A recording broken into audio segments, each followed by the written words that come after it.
ગુજરાતના લોકોમાં અમેરિકા જવાનો ક્રેઝ એ વર્ષોથી રહ્યો છે અને એમાંય જો કાયદેસર રીતે વિઝા એ અમેરિકાના ન મળે તો ગેરકાયદેસર રીતે પણ જવાનું તો ખરું જ અને એવા દર વર્ષે હજારો લોકો અમેરિકા જનારા એ હોય છે।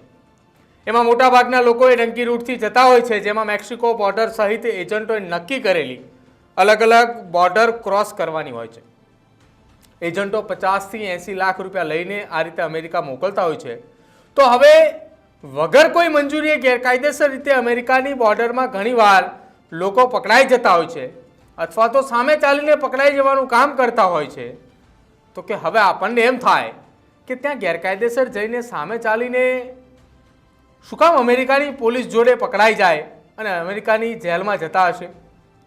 તો અહીંથી મોકલતા એજન્ટો જ એવું શીખવાડતા હોય છે કે સામેથી જ અમેરિકા પોલીસ જોડે પકડાઈ જવાનું, એટલે પછી કેસ ચાલે અને એમાં જે સ્ક્રિપ્ટેડ જવાબો હોય એ આપીને કોર્ટની મંજૂરી મેળવીને કાયદેસરની નાગરિકતા મેળવી લેવાની અને પહેલું તો નહીંતર 10 વર્ષ અને 20 વર્ષ સુધી અમેરિકામાં ડરી ડરીને ગેરકાયદેસર રીતે રહેવાનું અને એમાં પણ ઓછા પગાર મળે, રહેવાના ઠેકાણા નહીં અને ભારત આવવું હોય તો એ ના આવી શકે।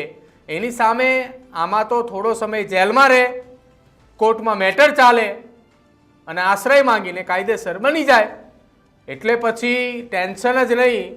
અને હવે એ મેઇન મુદ્દાની એ વાત કે ઘણીવાર એવા વિડીયો જોવા મળતા હોય છે, એવી વાતો સાંભળવા મળતી હોય છે કે અમેરિકાની બોર્ડર પર એન્ટર થતી વખતે ત્યાંની પોલીસ પકડે એટલે આપણા ગુજરાતીઓ એમ કહે કે હું કોંગ્રેસનો વર્કર છું, એટલે આપણી ભાષામાં કોંગ્રેસનો કાર્યકર।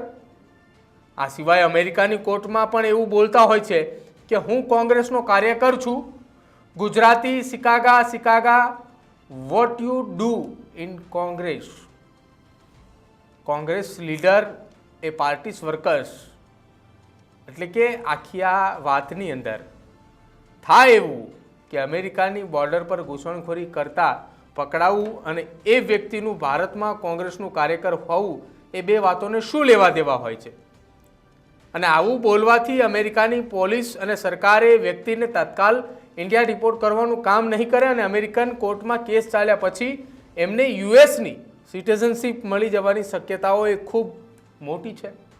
એટલે જ અહીંયા ભારતીય જનતા પાર્ટીને કટ્ટર મોદી ભક્ત બનીને ફરનારા અને અહીંયા એમના નામે ગર્વ લેનારા અમેરિકામાં પકડાય એટલે પોતાને કોંગ્રેસના કાર્યકર્તા કહેવા લાગે। તો એવું કેમ છે એ જોઈએ તો અહીંની મીડિયા એ વાતો અલગ અલગ કરે છે, લોકોને ભ્રમમાં રાખે છે। બાકી હકીકત જોવા જઈએ તો દુનિયાભરમાં વડાપ્રધાન નરેન્દ્ર મોદીની સરકાર અને ભાજપની અસલી ઇમેજ એ બધાને ખબર છે। ત્યાં પકડાતા લોકોએ ડિપોર્ટેશનથી બચવા નાગરિકતા મળી જાય એના માટે એમ કહેતા હોય છે કે અમે કોંગ્રેસના કાર્યકર છીએ, ભાજપ સરકાર અમને ત્રાસ આપી રહી છે, એટલા માટે ભાજપ સરકારથી અમારા જીવને જોખમ છે, અમને બચાવી લો। આ વાત કહેવા પાછળનું મૂળ કારણ એ છે કે યુએસમાં જઈને આ કારણ આપીને અસ્લાઇમ મેળવી શકાય, સાબિત કરવું પડે કે તમારા દેશમાં, તમારા રાજ્યમાં તમારા જીવને જોખમ છે અને રાજકીય કારણોસર તમને ટાર્ગેટ કરવામાં આવે છે, સત્તા પક્ષે તમને ટાર્ગેટ કરવામાં આવે છે। જો કે બોર્ડર ક્રોસ કરતી વખતે અધિકારીને ડિપોર્ટ કરવા જાય એ વ્યક્તિએ પોતાને રાજકીય શરણાર્થી કે તો યુએસના કાયદા અનુસાર એમની ફાઇલની તપાસ પૂરી ના થાય ત્યાં સુધી એમને ડિપોર્ટ ના કરી શકાય। તો આવા કેસોમાં ઘણીવાર અમેરિકાના ઇમિગ્રેશન લોયર પણ મદદ કરતા હોય છે। હવે આપણને એવું થાય કે કોઈ વ્યક્તિ અમેરિકા જઈને આવી વાત કરી દે એટલે અમેરિકા એને સિટીઝનશીપ આપી દે, પણ ભાઈ એ એટલું સહેલું નથી, આપી પણ નથી દેતી। એના માટે અમેરિકન ઇમિગ્રેશન કોર્ટમાં કેસ જાય તો ત્યાં પુરાવા આપવા પડે અને હકીકતમાં કોંગ્રેસના કાર્યકર છે અને એમને ભાજપ સરકારે સતામણી કરી છે એ વાતના પુરાવા ના મળે તો એમને અસ્લાઇમના ક્લેમને ડિનાઇડ કરીને ડિપોર્ટ પણ કરી દેવામાં આવે છે। જો ક્લેમ સ્ટ્રોંગ હોય અને પુરાવા તૈયાર રાખેલા હોય તો એમને અમેરિકા રહેવાની પરમિશન, એમાં એક વર્ક પરમિટ અને અસ્લાઇમ સ્ટેટસ પણ મળી શકે છે। જો કે આમાં ખોટું બોલવામાં જોખમય નથી અને બીજી તરફ જોખમય છે, કારણ કે જો અમેરિકન ઇમિગ્રેશન કોર્ટ એ પુરાવા માંગે અને માણસ સાચું ના સાબિત કરી શકે તો તેને ડિપોર્ટ કરીને ફ્યુચરમાં ઇમિગ્રેશન પર પ્રતિબંધ પણ લગાવી દેવામાં આવી શકે છે। હવે આવું અસ્લાઇમ કેમ મળે છે એ જોઈએ તો વિદેશમાં ભારતીય જનતા પાર્ટીની સરકારની ઇમેજ બહુ જ ખરાબ છે. દેશમાં ભાજપના શાસનમાં વિરોધીઓને પ્રતાડિત કરવા અને એમાંય વિરોધીઓના પાર્ટીના મુખ્યમંત્રી સુધી નહીં બક્ષવાના, વિરોધ કરવા નીકળે તો એને અત્યાચાર કરવાના, આંદોલન કરે અને દેશદ્રોહી કહેવાના આ ભારે કલમો લગાવીને હેરાન કરવાવાળા લોકોએ આખો દિવસ એ તમામ એ દેશ અને દુનિયાના લોકો એના વિઝ્યુલાઇઝેશન અને એની માહિતીઓ મેળવતા હોય છે. લોકોમાં બસ એવો જ ભ્રમ ફેલાયા કરે છે કે 2014થી 19 વચ્ચે જ પત્રકારો પર 200 જેટલા ગંભીર હુમલા થયેલા. 10 વર્ષમાં ઘણા પત્રકારોને રાજકીય કિન્નાખોરી રાખીને હેરાન કરવામાં આવ્યા છે. કેટલાય પત્રકારોની હત્યા થઈ છે ને એમાં લેટેસ્ટમાં જોઈએ તો છત્તીસગઢમાં રસ્તાઓના કોન્ટ્રાક્ટના કૌભાંડને બહાર લાવનાર મુકેશ ચંદ્રાકરનું મર્ડર કરવામાં આવેલું.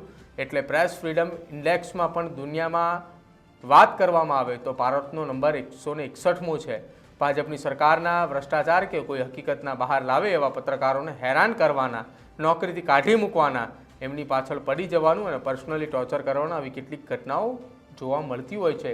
ત્યારે ભારતમાં જે કંઈ પણ કરવું હોય એમાં ભાજપની ચમચાગીરી કરો તો સારા અને દેશપ્રેમી રહો, અને જો તેમની સામે બોલો છો તો દેશદ્રોહી એવા પ્રચાર સરકારમાં રહેલા કેટલાક રાજકીય નેતા એ વિરોધીઓને ખરાબ રીતે ટાર્ગેટ કરે છે ને ચિતરી પણ રહ્યા છે. તો ભારતની વિદેશ નીતિ સાવ ખાડે ગઈ હોય તે પ્રકારની પરિસ્થિતિ એ અલગ અલગ દેશોની અંદર નિર્માણ થઈ ચૂકી છે. જો કે ભારતે જ બાંગ્લાદેશને જન્મ આપેલો હોય કે એક સમયે ભારતના ઇશારે ચાલતા માલદીવ્સ, નેપાળ જેવા દેશો જોડે પણ સંબંધ સારા નથી રહ્યા, તો ટ્રમ્પે કંઈક ને કંઈક ભારતના વિરુદ્ધ લાવનારા તમામે કાર્યો કરી રહ્યા છે.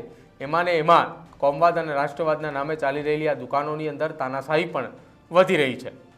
બીજી તરફ ભારતીયની છબીને નુકસાન થઈ રહ્યું છે અને એના જ કારણે વિદેશમાં આશ્રય મેળવવા માટે, અસ્લામ માટે આ મુદ્દો મજબૂત બન્યો છે.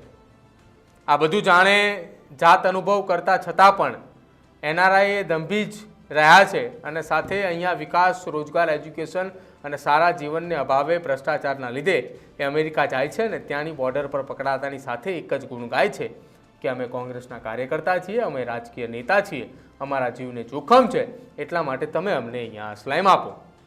આ વાત સાથે કોર્ટની અંદર કેસ ચાલે છે અને વર્ષોના વર્ષો વીતી જાય એ કોઈ કેસની અંદર અને ત્યારબાદ રાહત મળે, અને કોઈ કેસની અંદર એવી પણ ઘટનાઓ સામે આવી છે કે ત્યાં એ માત્ર ને માત્ર 48થી 60 કલાકની અંદર રાહત મળી જાય છે, અસ્લામ પણ મળે છે, વર્ક પરમિટ પણ મળે છે. તમારું શું માનવું છે અમેરિકાની અંદર જવા માટેના આ નવા રૂટને લઈને, આ નવી વાતને લઈને? તે ખાસ અમારા કમેન્ટ સેક્શનની અંદર જરૂર જણાવજો. જોતા રહેજો ન્યૂઝરૂમ. નમસ્કાર.